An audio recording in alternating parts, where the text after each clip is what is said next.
Sky TV media. Telangana ముఖ్యమంత్రి రేవంత్ రెడ్డి మరోసారి తన మార్కు చాణక్యాన్ని ఢిల్లీ వేదికగా ప్రదర్శిస్తున్నారు. కేవలం రాష్ట్రానికి పరిమితం కాకుండా దేశ రాజకీయాల్లో ముఖ్యంగా దక్షిణాది రాష్ట్రాల గొంతుకుగా రేవంత్ రెడ్డి మారుతున్న తీరు ఇప్పుడు హాట్ టాప్. కేంద్రం తీసుకురాబోతున్న 850 లోక్సభ సీట్ల బిల్లుపై రేవంత్ రెడ్డి ఢిల్లీలో చక్రం తిప్పుతున్నారు. మనం అభివృద్ధి చేస్తే మన సీట్లు తగ్గిస్తారా అంటూ ఆయన సంధించిన హైబ్రిడ్ మోడల్ 50-50 ఫార్ములా ప్రతిపాదన ఇప్పుడు ఇండియా కూటమికి ఒక ఆయుధంగా మారింది.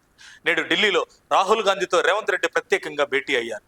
పార్లమెంట్ స్పెషల్ సెషన్లో కేంద్రం తీరును ఎలా ఎండగట్టాలి, దక్షిణాది రాష్ట్రాలకు అన్యాయం జరగకుండా ఎలా అడ్డుకోవాలనే అంశాలపై కీలక చర్చలు జరిపారు.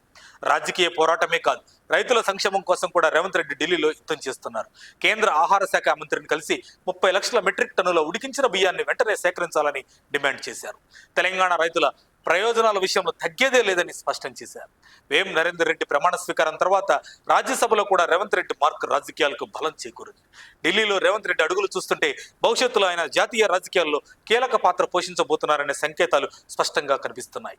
మొత్తానికి ఢిల్లీ పీఠాన్ని గడగడలాడిస్తూ అటు రైతుల కోసం ఇటు రాష్ట్ర హక్కుల కోసం రేవంత్ రెడ్డి చేస్తున్న ఈ పోరాటం తెలంగాణ చరిత్రలో ఒక మైలురాయి అవటం ఖాయమనిపిస్తుంది. గుర్తుంచుకోండి, రేవంత్ రెడ్డి పోరాటం తెలంగాణకు శ్రీరామ రక్ష. మరిన్ని అప్డేట్స్ కోసం మా కాయ్ టీవీని సబ్స్క్రైబ్ చేసుకోండి. మా వీడియో కనుక మీకు నచ్చినట్లయితే లైక్ చేయండి, షేర్ చేయండి. మీ విలువైన అభిప్రాయాలను కామెంట్ బాక్స్లో తెలియజేయండి.